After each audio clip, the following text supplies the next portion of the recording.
So, welcome to our podcast. This is Creatures of the Night. And you're Chris.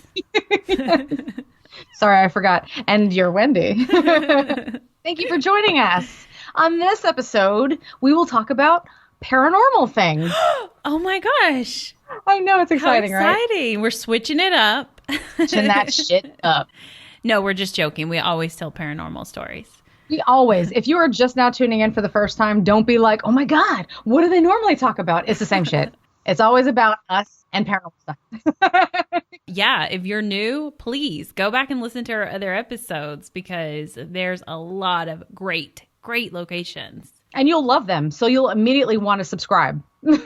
Yeah, or just hit that subscribe button and they should all download or something, right? I don't know how that magic works. It is because, as a matter of fact, somebody had responded to one of the posts I put on Instagram today, and it was about this hotel in Texas and how they're just now opening it up for some kind of like paranormal investigations, and it's called the Magnolia Hotel, I believe. Yes. And this one group had responded to me, and I believe it's Haunted as Fuck Podcast, Haunted AF.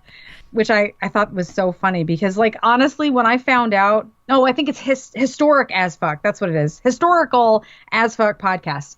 When I first found out that Haunted AF was actually a hashtag, I was like, oh my God. Using it every single time. Like, I just use it in open conversations. I'm just like, Haunted AF, hashtag, like, drop it.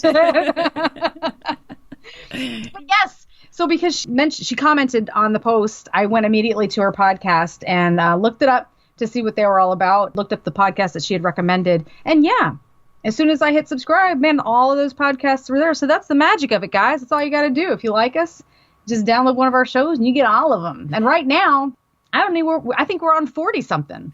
We're on like. I wonder if this is. Nope. Wait, we'll save that dramatic.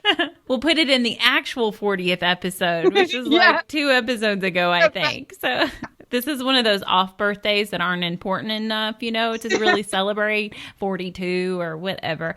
I don't know. But did you listen to their podcast at all? Was it any good? Started listening to the very beginning, and honestly, they sound just like us. They sound like 2 normal chicks that are big into history stuff. I didn't get to listen to the full episode because I was running all day long, like here and there and everywhere, but I wanted to give it some more time. And that was their second podcast too, that she recommended I listen to. And I was like, whoa, that's pretty awesome. I don't know if I'd recommend anyone listen to our second podcast. I mean, it might be good. I don't even remember what it is. Back in the early days when we're still trying to figure out how to record stuff via Skype, the sound quality just wasn't all there. So, if you go back and listen to some of our earlier episodes, just be warned. It's a little rough, Some of them can be, yes. But our first few were in Louisiana and so they were face to face. So they should sound fine, right? Nope. We were so silly, never holding the mics right and stuff. But right. I mean, I still can't even keep the proper distance from my mic. I know. I'm struggling to do the same thing. Like, so I don't know how the sound quality is going to turn out here, but I keep like getting super close. And then I sit back and get cozy and I'm like, oh yeah, that's right. I'm supposed to actually be talking to an audience. So sorry about that, guys. We're still learning. It's a learning adventure for us here Again, we said this before. If we could just give you our recording schedule, then you can just watch us live. I'm sure you would get it. You would see what's going on. The silliness. And then you'll be like, wow, they really do burp quite a lot. No wonder some of those sneak their ways in. Anyways, I wanted to bring up that I had finally finished listening to It by Stephen King. It took me just over 2 months to finish listening to that audiobook. And I got to say, man, books on audio have really saved me here. And I should have listened to my friend like a year ago when she tried to tell me that books on audio were the jam. I'm like just now figuring that shit out. It's the greatest. Right. It's such a great way to kind of be in another place at a different time and, experience something when you're, either driving to work while I'm doing house chores or while I'm cooking dinner. I'm listening to a book about, a psychotic clown that terrorizes the whole town. No, it's more than that. If you've ever actually read the book, it's more than just a clown. But it was a book that I always wanted to read. But the fact that the book was like the size of a full stuffed 3-ring binder, I mean, I was more than intimidated, to say the least. I love books. Don't get me wrong. If you come into my house, I've got tons of books. They're thin books. They're small books. Maybe the print, maybe it's like double spaced, and I can get through some of them. But it's like finding the time to actually sit down and read is almost next to impossible for me. By the time I actually sit down and read, it is 9:30, 10 o'clock, and I'm in bed. And I'm like, oh, yeah, I'm going to start reading some more of that book. I get like a sentence in and I am out. That's life. Right? That's just how it goes. We don't have time anymore for sitting down and reading. And I wish that I did. I mean, I wish I had more time to do a lot of stuff. But needless to say, I had made my way through Pet Sematary, also an audiobook. I loved it so much. That's why I decided, okay, I'm going to go ahead and give it a go. I finally made it through it, and I'm happy to say it was a great book. I liked it more than Pet Sematary.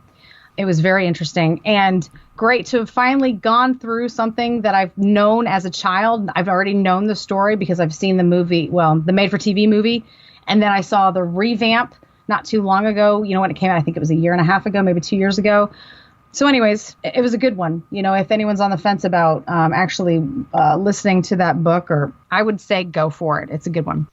So anyways, now that I finally finished it and the Pet Sematary, I decided to go back to true crime for a little bit because I love it so much. It's really my first go-to. And the problem is that there's so much true crime out there that it's like hard for me to narrow down what can I listen to next. So I kind of did a little spin the wheel of true crime and just landed on whichever one. Like I just flicked it up and I just hit my phone. I was like, great, this is the one that I'm going with. And it was sort of in between two books, but I was more on this one than the other one. So I was like, okay, it's this one.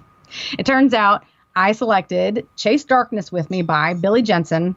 And holy shit, this is a good book, guys. I'm not even playing. Okay, yes, I like true crime, but this is a good book. This guy, it's more of kind of like his personal story. Like I haven't made it all the way through the whole book.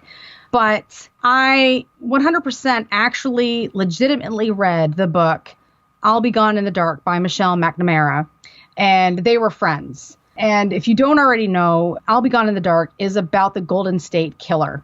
And she is sort of like your bedside sleuth, your, web searcher, crime investigator. And because of that, her and Billy Jensen had this connection. Because he's a crime reporter, right? He was a reporter, yeah, but I think he reported in sports too before he actually made his way through. And I think his true passion is crime, unsolved crimes, and bringing justice to the families that are still waiting for that justice to be served. So that's his true passion, and that's how he met her. So because I had read her book, like this one was one of those that was on my list anyway. So, without a doubt, when I landed on it, I was like, done, bought it. So I'm listening to it now. And as I was driving into work, I was just finishing up this one section that had me in tears. And I'm really sorry. I have to tell you this part. I'm not trying to spoil anything. So I'm not going to give away a lot of details here. But this part was just so fascinating to me. And Wendy, I don't even know, are you listening to this or have you already read this book? No, I haven't. Mm-mm. Okay. So I had just finished this little section. Like I said, he had me in tears when Billy Jensen, he's narrating his own book. He suddenly transported himself into Hollywood. And at that time, he was going to stay at the Hollywood Historic Hotel. He mentions doing a Google search on that place because that's the kind of person he is, researching everything. And interestingly enough, the search results yielded haunted hotel information. Of course. I'm like, what?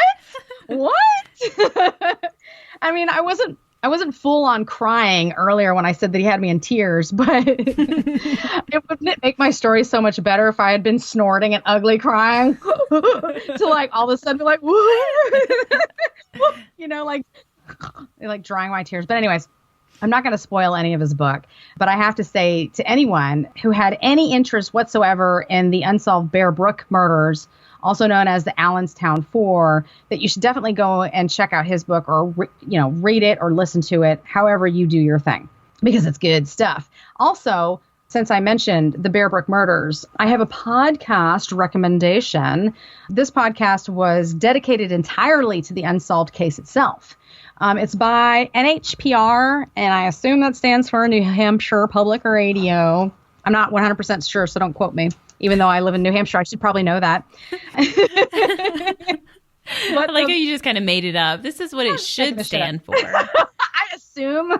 It could be anything else, but really I don't think it's this guy's initials, but it might be. The podcast itself is simply called Bear Brook. And I already plugged that podcast a ton on social media earlier, I think in May. Yeah. Yeah, I don't remember what month it was.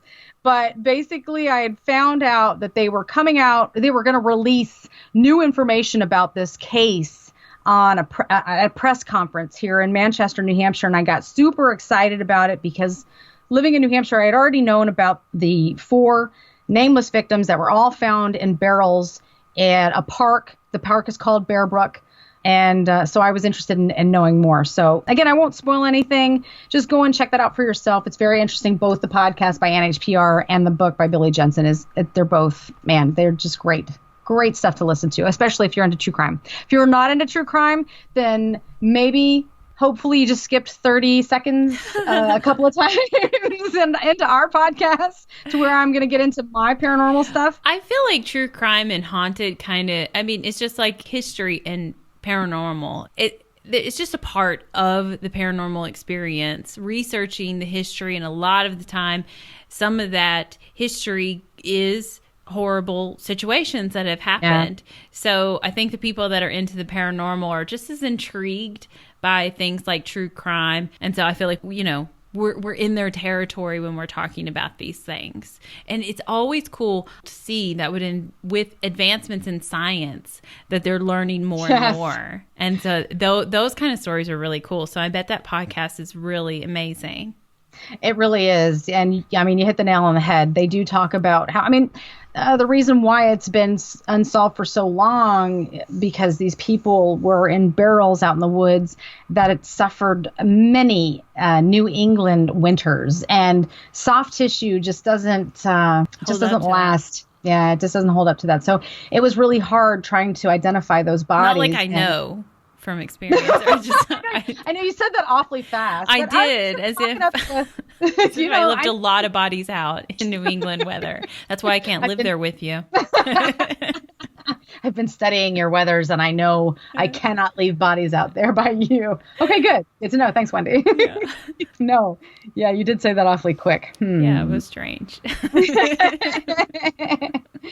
No, but you're right. The science is what's super cool. So you have to be a little bit geeky on that too, to kind of find out that, like, if you're one of those people like I really want to be, and you've gotten that 23andMe kit or Ancestry.com, and even though you haven't subscribed to I'm Okay, there's another one out there that's legitimately for the research used by police officers. I don't remember what that one's called, but if like you decide, I don't want the world to know anything about me, but your sister's like, yo, I'm going to find out, then you're out of luck. She's already made that decision for you. Wait, you've never done one of those, have you? Those DNA kits? I still want to. I definitely want to. I wanted to get you one for your last birthday, but then I was like, I bet her husband won't let her do this. I bet he'll talk. For some reason, just knowing your husband, I thought that he would tell you all these kinds of horror stories about how they're putting your DNA on file and whatnot. And I was like, that's probably something this family is not going to be down for. I was like, nah, I better not send it to her. You know my family so well, and that has 100% come up, yes. And it has not deterred me, because I still want to know. I'm still that person. I still want to know. I want to know where I came from. And you know what? If my DNA leads to some unsolved murder, crime, or whatever down the road, then I would be happy to help. I mean, I didn't do anything. Same here. Yeah, I promise you, despite my comments a moment ago, I've never left anybody. So I have no problem readily giving my DNA. I thought that you guys, because I know you love conspiracy theories, might take it a step further and be like, they're going to use your DNA to clone you later type thing. Oh, I like that. No, it's the fact that once you put your information out there, then medical companies might say bullshit, that was a pre-existing condition. There's those other things that could come up down the road, which might be gosh. Yeah, I didn't even think about that. That's like super normal thought to have that can be used against you. Yeah. So I still want to do it. I mean, but if they really want it, they'll get it from you. They'll get it anyways. Exactly. That's how I am. So I'm like, sure, take it, whatever. Take it. You only live once, and I would really like to know before I go out. Oh, I'd also love to help solve crimes too. Yes, if it exactly. will help you, and you don't connect it back to me. Like it's not, it's not some mistake. Then by all means, if I have a distant cousin that did something, go lock them up. Go get them, and then be like, and on the next podcast. So, are you ready to hear my story? I can't wait to hear your story because I know your build-ups usually have something to do with it. So I'm like, we got killer clowns and unsolved mysteries. Where's this going? Roundabout way, it doesn't connect at all. How about that? Okay, sometimes that happens with you too. Okay. You just wanted to share those stories. Good. It does have some mystery to it. That's for sure. It doesn't have anything to do with Billy Jensen, even though that would be the bomb. I would love that. But just before I say anything else, I haven't finished his book. So I don't know what else might have come up from the Bear Brook murders. I'm hoping that there's more information in his book. I know that from the recent press conference, I was pretty shocked. And I think that came out after his book. So I think that's the latest and the greatest. So if you're interested in more of that, just probably get the NHPR Bear Brook to get the latest and the greatest. So anyways, that's all I have on that. So my story begins tucked away in the northern part of the U.S. and sprawls out among the foothills of North Georgia mountains. And it is a location that has long been associated with strange phenomenon, weird creatures, and most sinister of all, a large number of unexplainable deaths, as well as unsolved murders. 258 feet deep at its deepest point, 59 square miles of water, and 692 miles of shoreline is Lake Lanier, or Lake Lanier, or as many others call it, the Cursed Lake. Though I'm betting that Surrey might get a little confused with that command. Like, Surrey, take me to that cursed lake over there. Of course. I don't know. She might get confused. She might know exactly where it is. I'm not 100% sure how that works with her. Anyways, Lake Lanier, I hope I'm saying that right. First of all, I didn't even attempt to Google, pronounce this for me. So you act as my Google speak, so I'm sure you're getting it right. I've never heard of it, so I'm just so intrigued. Oh my gosh, this one's a wild one. I mean, maybe I should have done a little disclaimer. This is weird. I love it already. So Lake Lanier is a man-made reservoir and just so happens to be the largest lake in Georgia. It even has its own set of little islands that were originally large hills before the lake was formed. Right. That's an island. Nope. That's a big ass hill. No, we just flooded this bowl and there's ground underneath. Basically, yeah, that's exactly what happened. The origins of Lake Lanier can be traced all the way back to 1948 when the U.S. purchased a 100-acre farm from a river ferry operator named Henry Shadeburn. The purpose of the purchase was to start a water project on the Chattanooga River that would ultimately provide the great city of Hotlanta with hydroelectricity, flood control, and water supply. In 1950, the U.S. Army Corps of Engineers began breaking ground and constructing the Buford Dam on the Chattanooga River, which was to be completed 6 years later so that they could begin the process of flooding the foothills and ultimately creating the Cursed Lake. I'm sure that was their original intention, too. That was, yes. You know what this area needs? A Cursed Lake. You know what? we don't have enough damned shit around here, so we need this whole 100 acres. Make it a cursed lake. Gosh darn it. Those are my thoughts anyway. Though the creation of Lake Lanier was beset with problems from the very beginning.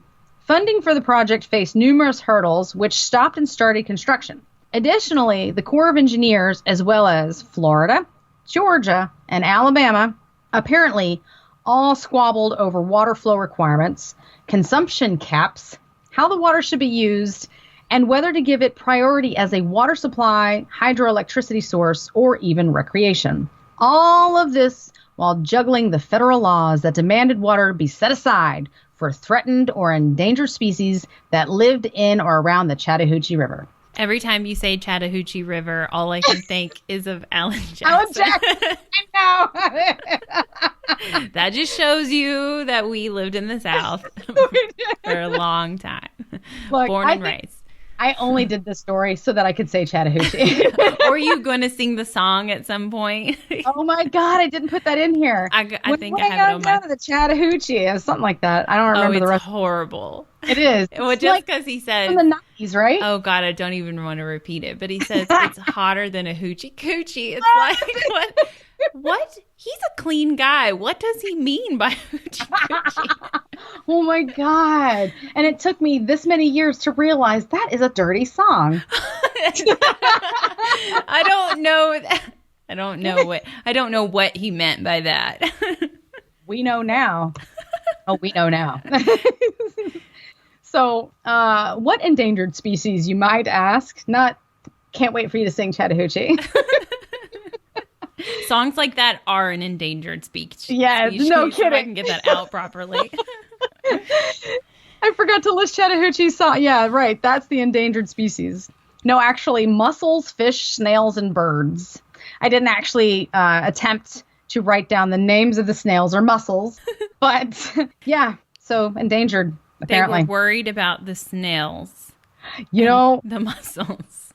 Yeah. In Georgia.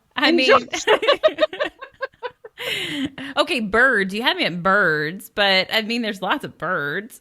Snails and mussels. I mean, they're very important to the ecosystem. Are they? I guess. You know, that slime. It's good stuff. What? I don't know. I don't know. There's experts out there. You know, I was impressed when you were talking about that they were arguing over how to use this water. So I'm like, can't believe that there's like some smart motherfuckers out there that this is their job to be like, this is what do we need for the betterment of this land? So I trust them. They're worried about the snails. I know. They got some good folks there. They're really the snails. Look, got it. Right? I think it is. Oh my God. Save the snails for real. I mean, because we like to eat them. What? So anyway, No. as cargo, right? No. I mean, I don't know if snails from the Georgia River would be any delish, but I mean, I love me some mussels. I mean, they can't be. Yeah, but I'm probably not going to eat them from the Georgia River either. We went from lake to river. Oh, shoot. Yeah. That's my fault. I called it a river. Yeah. Anyways. You know, I just do as you do. I know. I totally messed you up. Sorry. So before I go drive myself back into the oops corner, I'm going to continue my episode. Let's go. Move on. So Alabama and Florida were particularly unhappy about how the Corps of Engineers regulated the flow of water from Lake Lanier to their states. There were even debates over what the lake should be called, but the builders finally settled on Lake Lanier because apparently they were super big poetry fans, naming the lake after Sidney Lanier. Like I said, I'm hoping I'm saying it right. Sidney Lanier was actually from Macon, Georgia, and fought in the American Civil War. One of his most famous poems was titled Corn.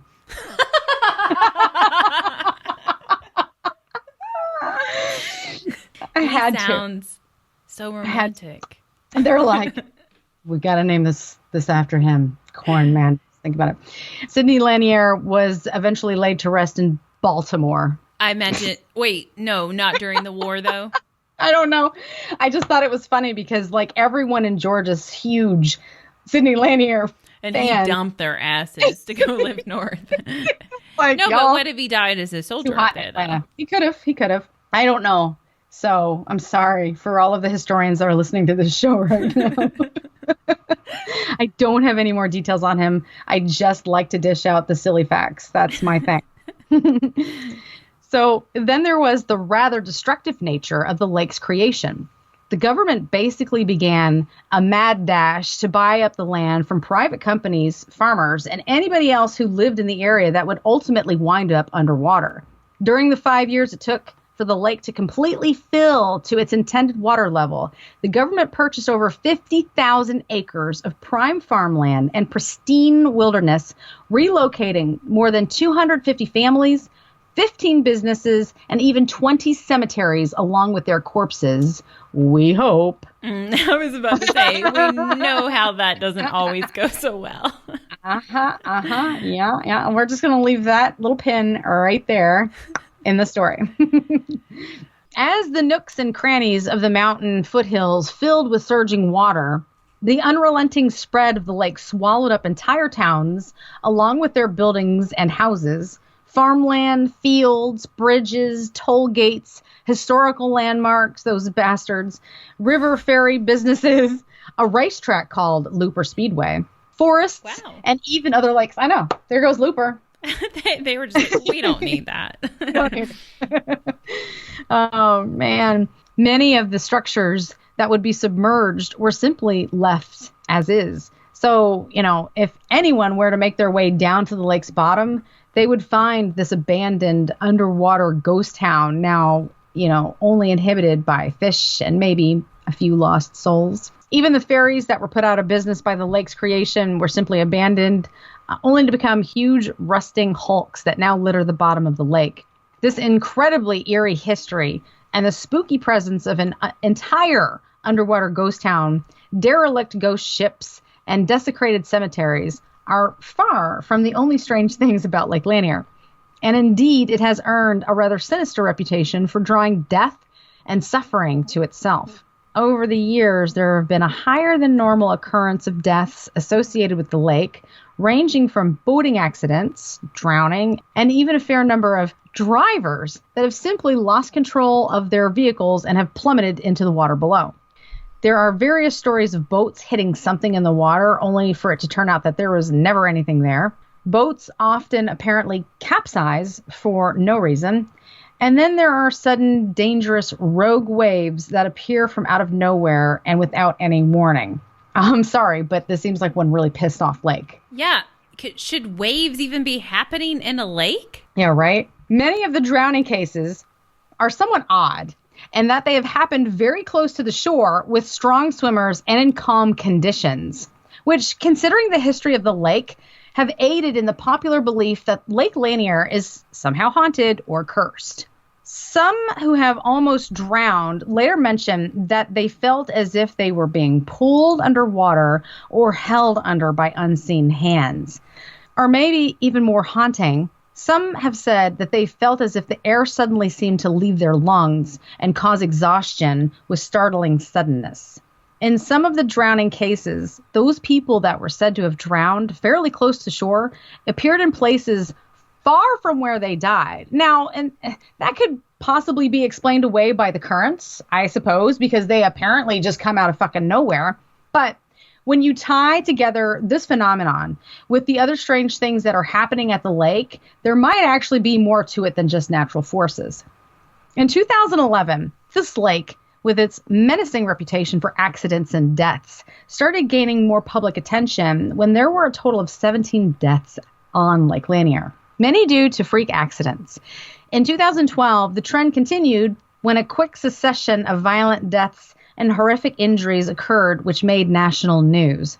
The first of this wave of deaths happened on June 18, 2012, when 9-year-old Jake Prince and his brother Griffin, age 13, were both struck and killed by a speeding boat driven by a Johns Creek business owner, 44-year-old Paul Bennett. Just a few weeks after this tragic accident, 11-year-old Kyle Glover, who happened to be the son of Usher's ex-wife, Tamika Foster, was struck while riding an inner tube by a family acquaintance riding a jet ski. Yeah, this accident was just awful. It rendered this poor child brain dead. And although doctors struggled to save his life, he ended up dying 2 weeks later, which was July 21st. A 15-year-old friend of the boys was also seriously injured in the same incident. He ultimately recovered. These tragic accidents took the media by storm, and before long, Lake Lanier was being called the cursed lake or a death trap. Many more people suggested that the lake was an evil, vile place that should be avoided at all costs. And I mean, I can see why, Yeah, it definitely sounds like a death trap, even if it's just by people's stupidity. Like something's causing blind spots for these things to happen, or the authorities are not as prevalent as they should be, and people are getting out of control. Oh, God, that's just awful. Possible. Right. It is. It's tragic. It's tragedy at its worst. I mean, you don't want to go on vacation, to your summer house or your rental, wherever it is that you're going in Georgia, to a lake to have fun and lose a family member, especially in just such a horrible way. You just don't. Nobody's expecting that. It seemed like people were just there to have fun. And yeah, there was a loss of life. Many. Yeah. Well, and then to tell two stories about children, you're always just like, oh, yeah, it's just a lake right off the boat. They're not going far. But sometimes that stuff is so dangerous. It is. Well, I mean, and lakes to me are creepy anyways. I mean, I'm not even thinking about the live people. I'm thinking about what's underneath. You just don't know. It's most of the water, I mean, I don't know about Georgia, but most of the water that I would have went to as a child and whatnot around West Tennessee, it's muddy. It's muddy shit. You can't see. I mean, like, you go East Tennessee, that shit's a lot clearer and prettier and stuff like that. But you really can't see down very far. So I was always terrified. Nope, I'm not getting in that. Especially in the deeper parts, I'm like, nope. Jumping off the boat, that wasn't happening for me. Because I'm like, no, there's dead bodies down there. Yeah, exactly. When you were talking about people getting pulled under and stuff, and this is totally, I have no idea. I was a very weird child. I'm a weird adult. But when I was younger, and I think it was just like in Mississippi, like Arkabutla Lake, maybe. We were swimming around, and I swear all of a sudden I got pulled underneath the water. And there's these things called undertows or whatever. Yes. Yeah. And they're just like cyclones in the water, basically.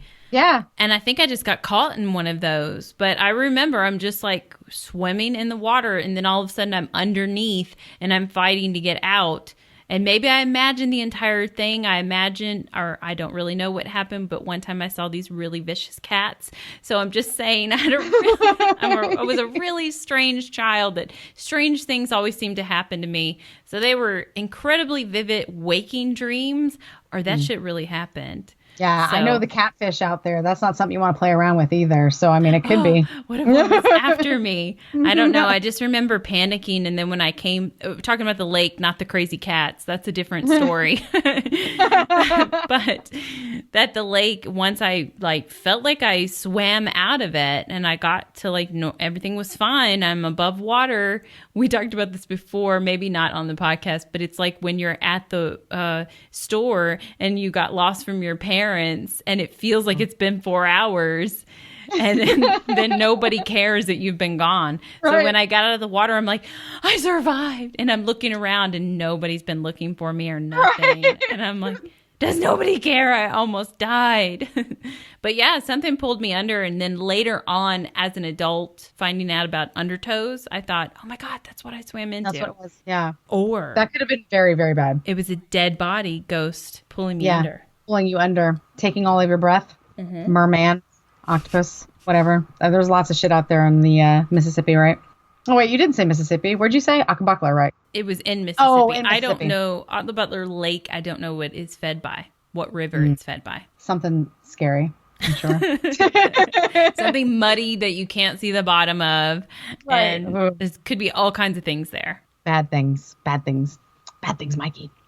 In addition to the myriad freak accidents and drownings that seem to constantly plague the area, Lake Lanier has been the location for more bizarre and mysterious deaths and disappearances that still remain unsolved.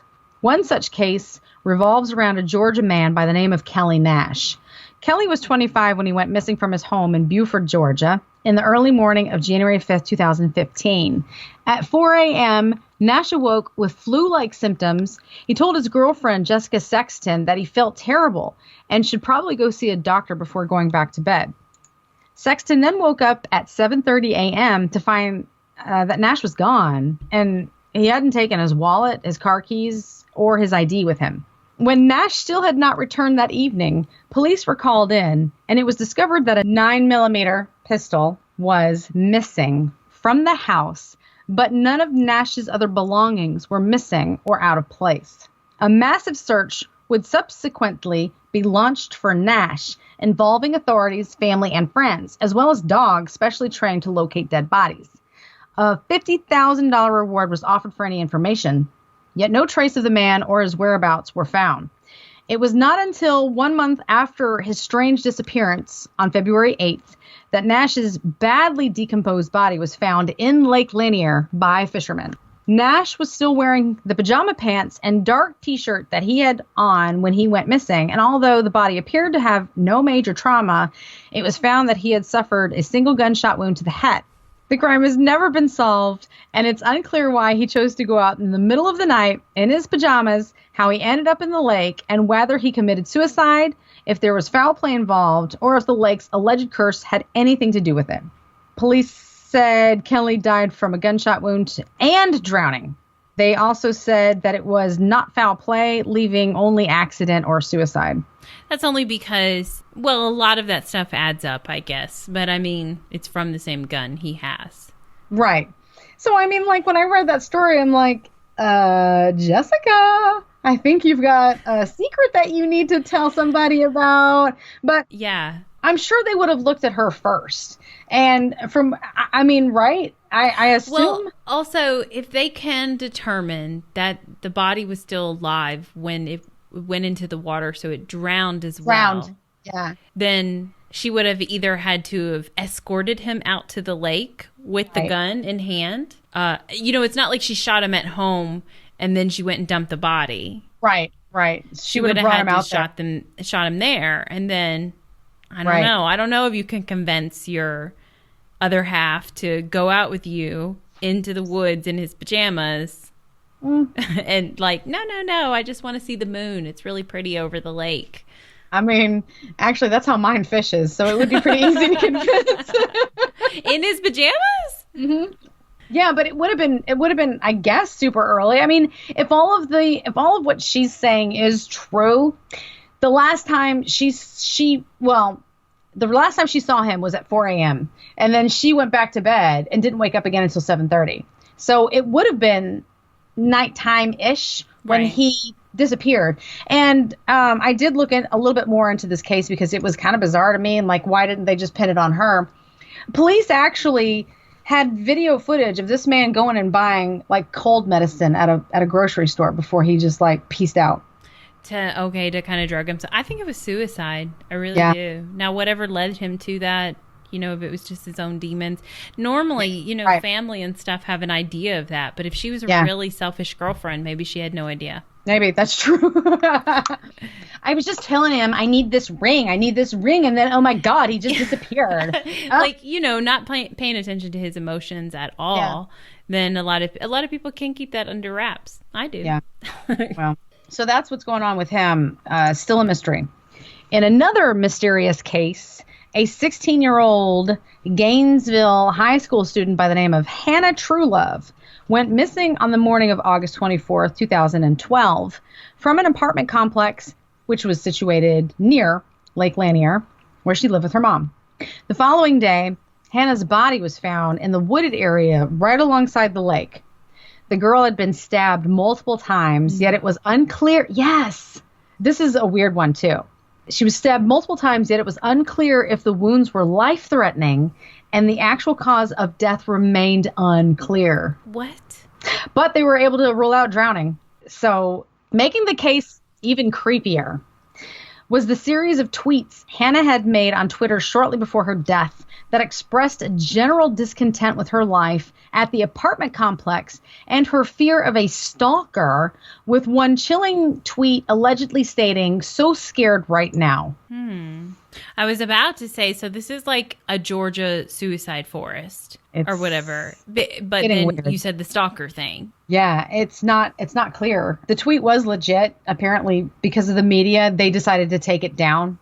Hannah's father would later claim that his daughter... That's not really fair. I just want to point that out. She purposely put it up there for a Right, reason. Exactly. she put it out there. But it's like her last dying wish, kind of. Yeah. I don't understand. It should have stayed up there just for her. Yeah, I completely agree with you. But okay, I get it. I'm sorry to interrupt. It's okay. There's pictures of it. It's just that you're right. I don't need to see it. I'm just saying there's some people that want to share their emotions on social media. It was a fear. As a cry for help or as, just because it's freeing to them. Yeah. And to let it out to someone. And so I think it's kind of rude to take it away from her. But at the same time, I'm sure they knew what they were doing, I guess, or whatever. I don't know. I don't know what harm would have been caused by it. I don't know. Hannah's father would later claim that his daughter had made no mention of being under any duress and had not seemed any different or more upset than usual in the days leading up to her disappearance and death. Yeah, I don't. And that's the key words right there, than usual. So they think it's her normal personality. I'm sorry, you're probably going to get a lot of angry, mental health comments from me, basically. Like people that just ignore what's really going on with other people. They did. With her, it seemed in this case, they just kind of overlooked it. They were just like, teenager, she's going through some shit. This is what it is. It's just her normal mood. No big deal. She might have done this to herself, or she might have been really fucking, like there could have been somebody really bothering her. Right. There really could have been somebody. But with her to have tweeted that out, it's unclear, what was going on. But at the same time, obviously nobody in her circle was there for her. That sucks. It does. That really sucks. The authorities were never able to glean any insights or information from the tweets. No leads would ever come up. No suspects were ever apprehended in the case. Despite a major investigation and exhaustive interviews with neighbors and nearby residents, none of whom had seen or heard anything suspicious in the day in question, as well as continuous pleas for any information pertaining to the case, Hannah Truelove's death remains a mystery. There were more. I'm just going to go ahead and put that out there. There were others. Were they like that? Were they like, they're mysteries. They're could all be like suicidal. We could don't be know murder. Yeah, we don't know what happened to this person. Let me just lay out the facts, and you guys help us because we have no idea how this happened. There were more like that. There were more. It's weird, man. It's really weird. So finally, what I'm going to get to now is one of the most notorious deaths associated with Lake Lanier and is also behind one of the most popular area hauntings. In April of 1958, a young woman who worked at Riverside Military Academy, I think it looks like Riverside Military Academy. I don't know what she was doing there. I don't have that information. But her name was Delia Parker Young, and her friend Susie Roberts. Delia, like Beetlejuice. Oh, I know. That's exactly where I went. You don't hear that name very often, is all. And I love it. It's such a cute name. Delia Parker Young and her friend Susie Roberts headed off to Three Gables in Dawsonville for a night out. They were driving Susie's 1954 Ford, but they would never be seen again. A subsequent investigation into their disappearance discovered that they had visited a gas station that night and left without paying. Okay, continue. The only clue left at the scene was a set of skid marks across the road, which seemed to suggest that the car had skidded off of Lanier Bridge on Dawsonville Highway and into the lake below. But not from the gas station, right? No, You're like further down the road. Okay. Right. I kind of honestly, the guy at the gas station probably phoned it in because he was pissed off that he'd been stood up. Like he should be getting paid. Yeah, so they were following him or following them. Yes. Yeah. I figure, I don't know why they didn't, but while I was reading why they didn't pay for gas is what I meant to say. But while I was reading the story, I was just like, these two girls were just having a fucking fun night. And they're like, hey, watch this shit. And they peeled off. Or they're just so drunk that they're like, right. Did you pay? Like as they're driving away, they're like, you paid, right? No, did you pay? Oh, I did. Oh, fuck. Or the other girl's like, yeah, girl, I had it. No. Drive faster. I just want to make sure you weren't saying skid marks near the gas station like they were trying to skip out on gas. Yes, the skid marks were on the bridge, which is why people figured they had gone off of the bridge. Although no vehicle could be found. Drivers who were brought in to search for the car were unable to locate anything due to poor visibility in the murky water. And like I said, right?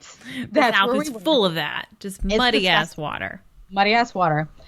The masses of sheared off tree trunks that litter the lake's bottom. Because remember, this used to be farmland. Yeah. And it's fucking 90 feet deep. So the trees, I guess, that were sticking out in the water, they just cut that shit off. And that's still trees down there, down below. I'm surprised they don't grow somewhat. I guess it's too much water for them to grow. I feel like that would make some really cool diving, though. Oh, very haunted diving for sure. For 18 months, police were unable to find any further clues about the missing women or the truck. But then a fisherman named C.A. Simpson made a gruesome discovery when the decomposed body of what was thought to be that of Delia Parker Young suddenly floated up out of the depths of the lake. Oddly, the corpse could not be positively identified at the time, as it was missing 2 toes from the left foot and both hands. What? And it was never ascertained why the body was missing its hands or the toes, or what the cause of death had actually been. I mean, honestly, when I first read that, I was like, well, she was at the bottom of the lake, maybe the fish, maybe. But they're saying they couldn't ascertain it, which means they probably thought that too and said, no, that's not what happened. There's not piranhas in these waters. Like, that's insane. That's a weird one, right? Yeah, that's what I thought too. And her 2 toes are gone. I mean, I stub my toe all the time, like this afternoon. As a matter of fact, I was going up the stairs and I stubbed it on the stairs. Like, oh my God, I lost my 2 toes. I lost them. They're still there, but they hurt. You can almost justify the toes, the body's decomposing, some parts start to fall off. But your fucking hands, they don't just fall off. I feel like this is not going to happen both at the same time or anything like that. Like, that's the next parts to go after those 2 toes. Right, exactly. No, maybe some other toes might go. Maybe a finger. Yeah. Not the whole hand. Like, this is the body's natural decomposition. Yeah. First, it's 2 toes, then the hands. 2. She floated up in time for, I don't know, 2 more toes to disappear. I don't know. No, that doesn't sound right at all. With no way of knowing if the corpse was that of Delia, it was eventually buried in an unmarked grave in an Alta Vista cemetery. The body of Susie Roberts and the car remained missing despite repeated searches. So Susie Robbins? What, did I just give her a different last name? Yeah. We married her. Susie Robertson. It's just Susie Roberts. She murdered her. Yeah, I know, right? She cut her hands and toes off because she's a weirdo. Yeah. She made a necklace out of it. Or hoopster. That's a lot of body parts. That's a lot of body parts. And she's gone. That's why you can't find her car or her. Well, those currents are pretty strong. It might be further down somewhere. I like that story, but that's not what happened. There is more to this. Okay. I like making up stories, but whatever. Well, it's a good one. I mean, I would read that book. The mystery would baffle authorities for decades until November of 1990, when construction on an expansion of Lanier Bridge, of course, because they just go with the Lanier name all the time. As construction crews were dredging the bottom of the lake in order to set up pillars for the expansion, they uncovered a rusted-out hulk of a 1954 Ford, which held within it the remains of a human body. The car had been hidden within tree trunks, mud, and other sediment in 90 feet of water on a steep slope. The body was decomposed to the point of being unidentifiable. But the belongings found on it, including a purse, rings, a watch, were all able to conclusively prove that the body was that of the long-missing Susie Roberts. So why I think that is very interesting is old Susie Roberts still had her hands. So what happened to Delia's hands? Where did they go? I don't know. Did they not find them in the Ford? It's just so like, it's weird. It's so weird. So weird. That is so weird. Yeah. And also just note Don't swim in murky water because there are bodies in it. Yes. They've been there for years. Oh my gosh. Yes. I have more on that too for you. I have a whole lifetime of memories of that. I didn't find any bodies, but I'm certain they were there. You knew it the whole time. So this story is not a surprise to you. It's not. It's like, I told you. This is Wendy's like, I'm finally getting what I've been looking for my whole life. This story proves it. Yes. In light of this discovery, it was concluded that the other body had indeed been that of Delia Parker Young. The headstone was changed accordingly, and Susie Roberts was buried beside her. Hopefully she didn't, try to kill Delia Parker Young, because now they're side by side. I was totally thinking that too. Like, yeah. I mean, how'd those hands get cut off? It's weird. I mean, it doesn't make any sense. She reaches over with a big machete knife, cuts her arms off. That causes them to fall into the river because she was driving, Delia. Yeah. And then now they're both dead. And that's not what she was expecting. She was just really mad at her. She was mad. Chopped off them hands. Look, you didn't pay for gas. Hi-ya! I don't know what was going on. She was trying to serve justice, and it went terribly wrong. She was a few decades old on the old justice serving. Right. Well, she's a ninja secretly. She's a samurai. She got that ninja sword, cut off her hands. They kept driving until they got to the bridge. Now they're buried next to each other. Now they're buried next to each other. That's the problem here with the justice system.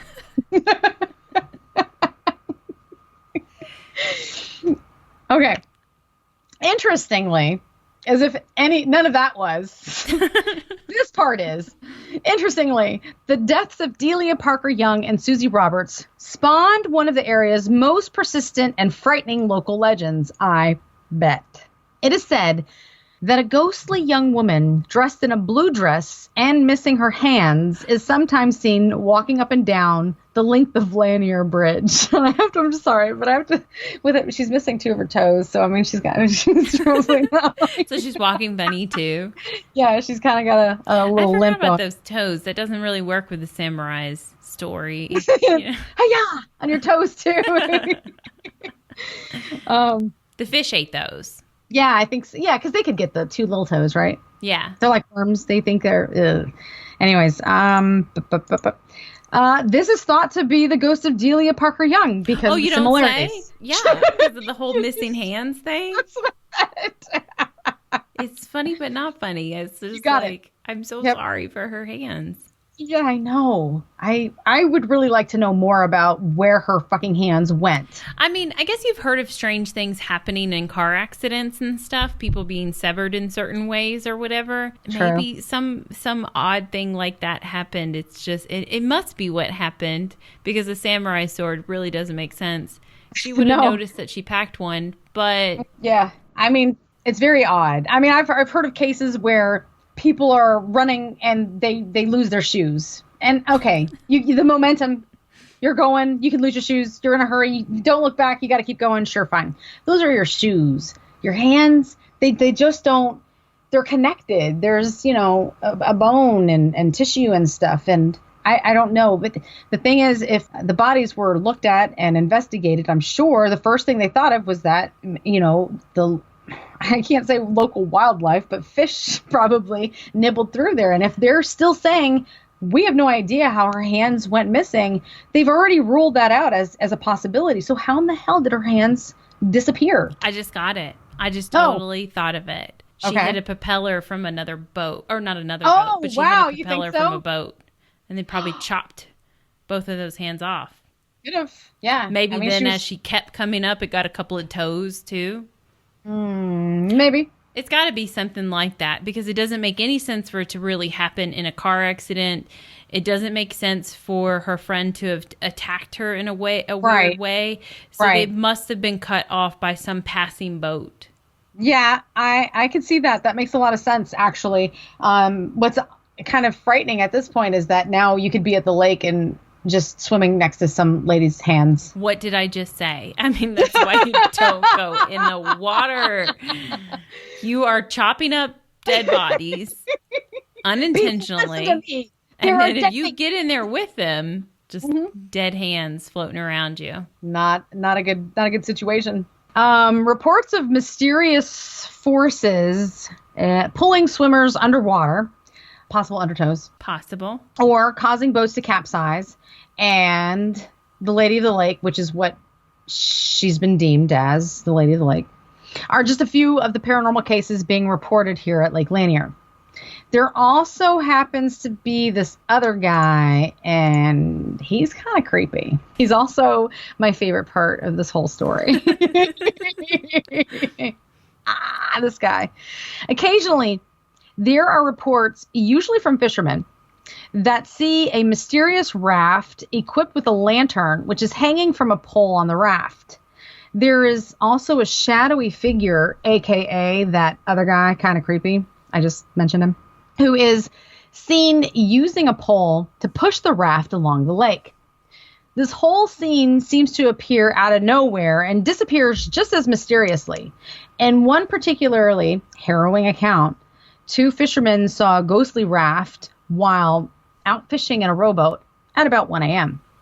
In this case, the mysterious raft was approximately half a mile away and in an estimated 45 feet of water. Yet the writer was bizarrely pushing himself along with a pole, nevertheless. At one point, this dark figure shouted something at the 2 fishermen and proceeded to jump off the raft into freezing water, swimming towards them. No. This cannot be happening, is all I'm saying. I'm so glad you had that reaction. Alarmed, the 2 fishermen pulled in their lines and hurried to get the hell out of there. This is like when you're watching and you're like, wow, this is really amazing. And then you're like, nope. Did he just speak to us? Is he coming at us? No. That guy just jumped into the water and he's swimming this way. Yeah, that was a big nope.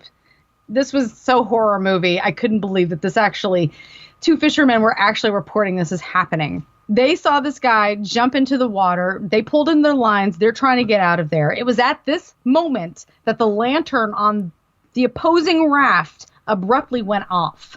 And when the fishermen shone their boat's spotlight out across the water, they could find no sign of that raft or the mysterious occupant who had jumped into the water.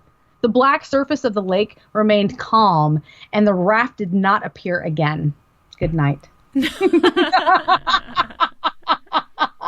is like my flashlight moment at the campfire, right? Turn it off. It's like... Everybody screams. Because honestly, like, you can't search all the water at the same time. So you're like panning across constantly. Oh my God. This would have been my utter panic moment. I don't care. We don't see him. Get the fuck out of here. Let's start going. Because at that point, when you're dealing with just one light that can only cover so much, unless they have an extreme spotlight is what you're talking about. I mean, they have to move away from one area to pan to another, to pan back. And he could be, I'm not going to say zigzagging and all of that, but I'm just saying you feel like you could be missing something.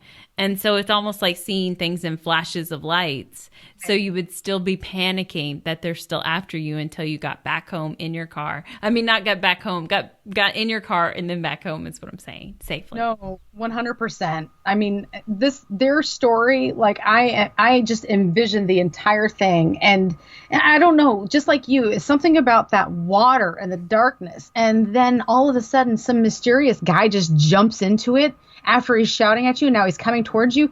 This is horrifying. This is like the stuff of nightmares, man.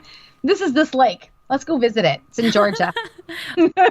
Anyways, with its history of abundant accidents and drownings, mysterious deaths, ghostly phenomena, and colossal catfish, I skipped that story just to save on time. But long story short, yeah, big ass chicken eating fish. Full-fledged chicken. I believe that, and that's not even paranormal. That just it's not. Like, have you ever seen those people catfish noodling? Those fucking things are ginormous. Yeah. Okay. So yeah, I skipped that one. It didn't seem like it wasn't a paranormal thing. Basically, just long story short, they said that somebody carrying a whole bunch of chickens had toppled over into the lake around the same area where the 2 ladies had. Yeah, and nobody was ever seen again. No chickens, nothing. And apparently the catfish are monstrous in this lake. So when you had mentioned earlier, like catfish, I was just like, this is not a good place. We've got not only paranormal shit, dead things, and possible hands floating around the lake. There are fish in this lake that will eat you whole. That catfish can get ginormous, and then you gave them a whole town to like burrow themselves in. They're like sea monsters. They are, and you gave them a whole town to just live in. You're 100% right. That's what happened here. Lake Lanier has certainly had its fair share of strange mysteries. Since Lake Lanier was built in 1956, experts suggest that 675 people have actually died in these waters, but not all of the bodies have actually been found. Of course. Food for thought. This is the public. This whole story is a public service announcement. Don't swim in lakes. Don't. Unless they are beautiful, crisp water and you can see everything. You know, it's just messed up. So creepy. So speaking of creepy, I've got something for you. I found an article from a local news station. It's called CBS 46. This was from 2017, in which they interviewed a diver named David Buchanan, who has been to the bottom of the lake several times. He does this often. He's also come across a few dead bodies in his experience. And his only words in describing this place is creepy. Well, yeah, when you see dead bodies, I mean, you're going to associate the word creepy with that, probably. And also, Lake Lanier historian David Coughlin, that's right, there's a historian just on the lake. He believes that most of the folklore surrounding the lake being haunted is linked to digging up the dead. Per Coughlin, a lot of the graves didn't have anyone's names on them. They were unknown, and yet they still had to be dug up and moved. He feels that that energy remains in the area, that it is unsettled, and therefore haunted. Now, a lot of other people speculate, well, it's because you guys didn't actually remove all of the dead bodies, and therefore they are unhappy. Yeah. So there's this back and forth. Yeah, because we know back in the day, they would be like, calling everybody, the cemetery's moving, come get your dead, come get your dead. Oh, you didn't come get your dead. Who cares? Yep. All right, cool. Bring in the water, guys. We clarified the mussels are good. The snails are good. All right, let's go. Bring in the water. Let's save the mussels and the snails. Who cares about these corpses? These guys are dead anyways. Come on. They don't even have names. They don't care. They're right. So nobody else cared about them. Come on, bring in the water. That's terrible, but that's the truth. That's what's going on in the area as far as speculation goes. So then I found another article. This time by Newsweek, which came out in May of 2019. Oh, okay. Yeah. Reporting the disappearance of two boaters that went missing after a crash. One of the bodies had eventually been recovered. As far as the other guy, hopefully he was found too, but I'm not really sure. In that article, I found yet another weird story where they mentioned an accident from 1903 in which 88 people had died. Whoa. Yeah, that's what I said. So let's peer into this other story. They briefly link it to the hauntings in the area. So naturally, I had to research that one as well.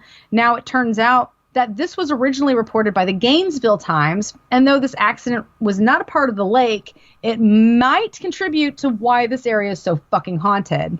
In June of 1903, residents awoke to clear skies and nice weather for the working day ahead.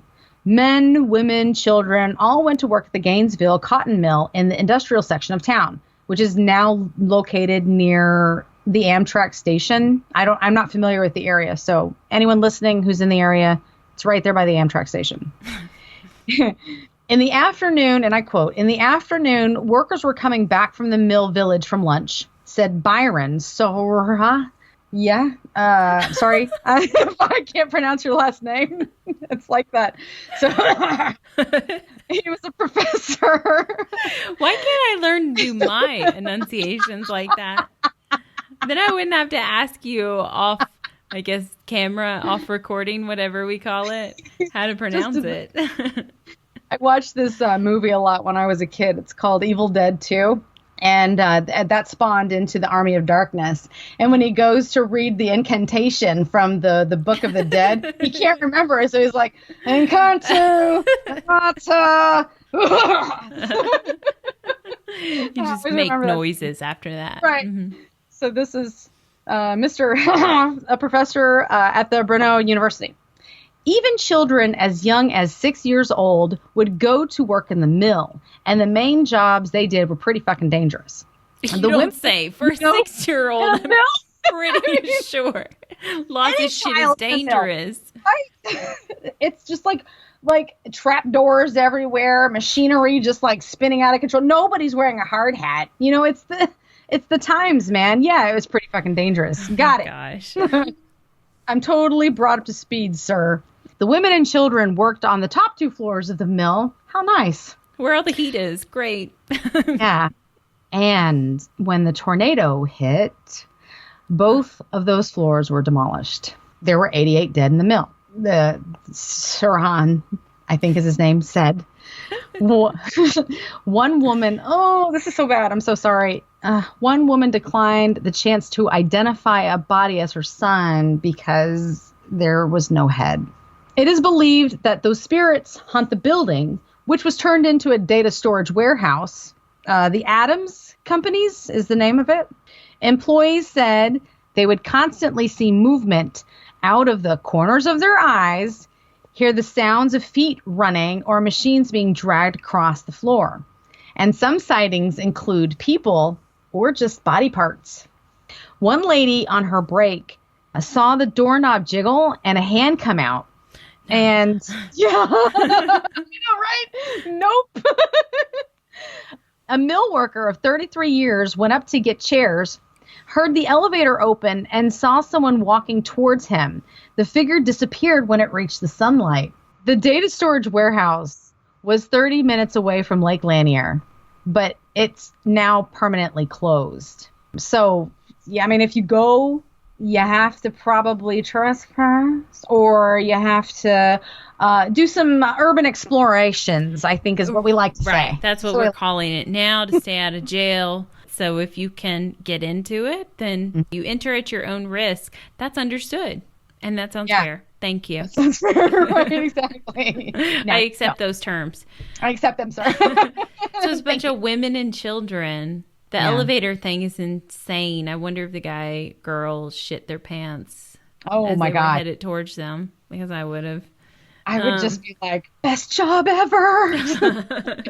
I'm so glad I work here, guys. They're like, yeah, but what do you think about these new policies? I don't care, whatever, so what? Let me go back to work. Shut up. We get no health care? Don't care. Don't care. Leave me alone. I gotta go back to work. Elevator. That's my job, watching the elevator. So, as you can see, this was like a spider web of a story, and it just seemed to, I just kept getting trapped into a new one that all tied into the haunting at the lake, or the strange phenomenon being reported in the area. I was just inventing a new word there. What I say, phenomenon? That's my new thing. Those Germans are rubbing off on you. Phenomenon. Yeah, right. What was that? Ma-na-na-na-na. Phenomenon. Ma-na-na-na. Phenomenon. That's my new thing. That's it. Phenomenon. But the moral of my story is, if you happen to find yourself in Georgia visiting this lake, be sure to keep your eyes peeled. Or maybe just don't visit the lake. There's options. If you go, maybe just don't go in the water. The undertow, the rogue waves, the dead boat bodies. Capsizing, the dead bodies. I mean, accounted for. Catfish, right. There's some shit that's going on here. Sea monsters. Right. Go to the bridge, take you some pictures, and then go to Savannah, where it's safe to ghost hunt, I think.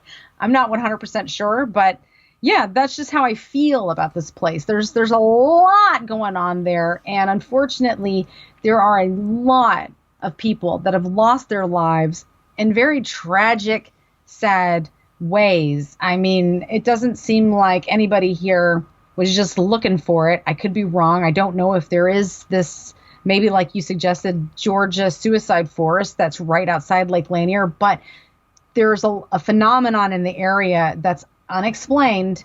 So, the whole area is weird. And I mean, it's not like, I don't know. I've been through Georgia, but they have other forms of water, right? So it's not like this is the only lake in town.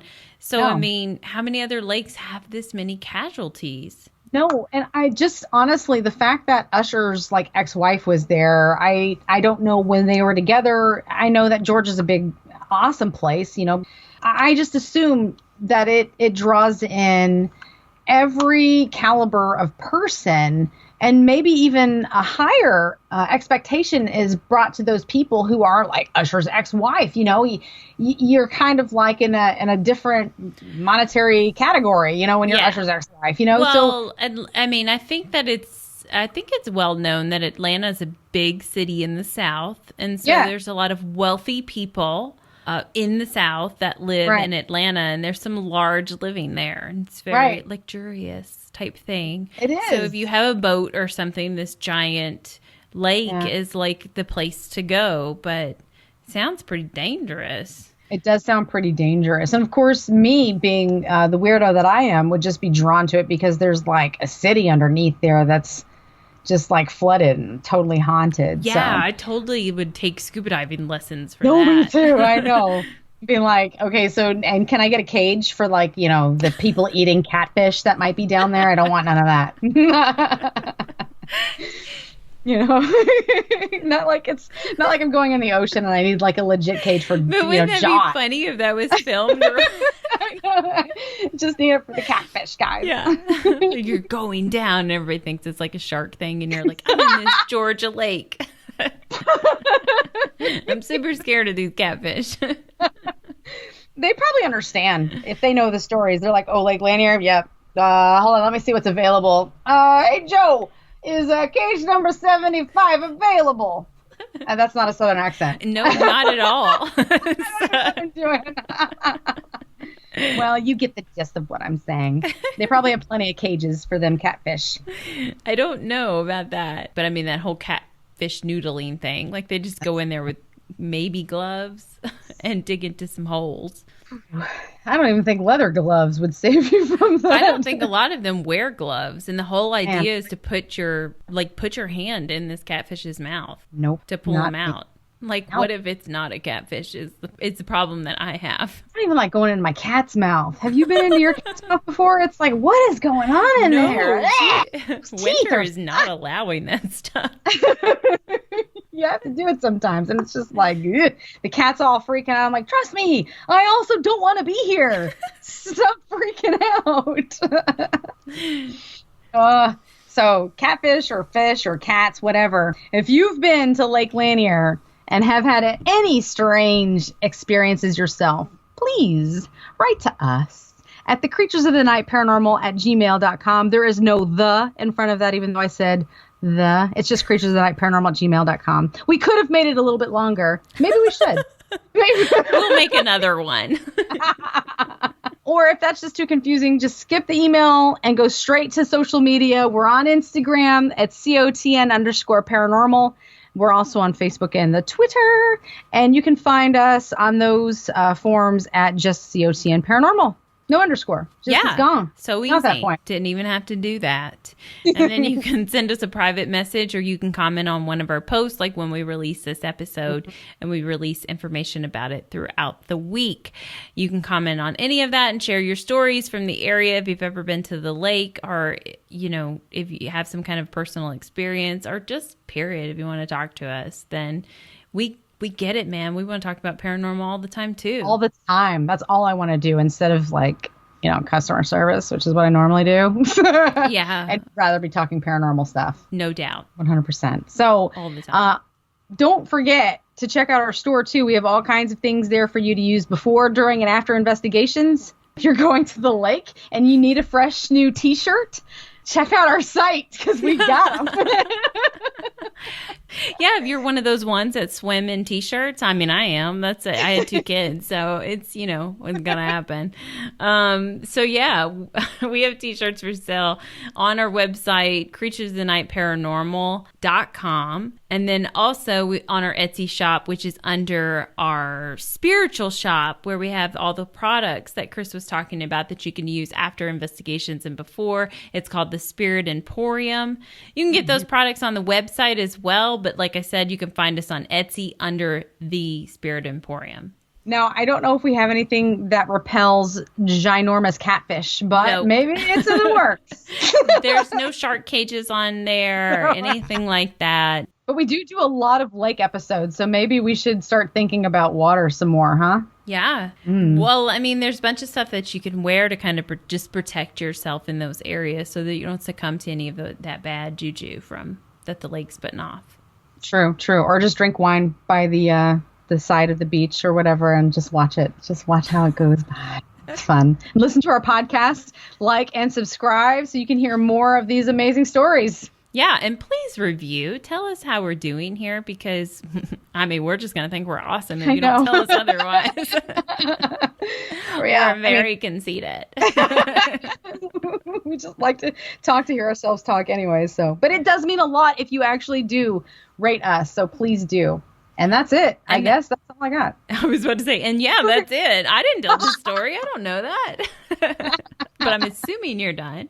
That's it. Thank you so much for sharing that story. It's one I've never heard. I love the state of Georgia. It's really, really beautiful. And it's a place that I've not spent as much time in as I would have liked to when I lived in the South. So I definitely hope to go back there. I have to agree. They have a beautiful aquarium in Georgia, the Coca-Cola Museum. They have restaurants. I'm trying to think of one right now that serves gator, as a matter of fact, one of my most feared animals that I will get back to and eat at some point, as long as they make it gluten-free.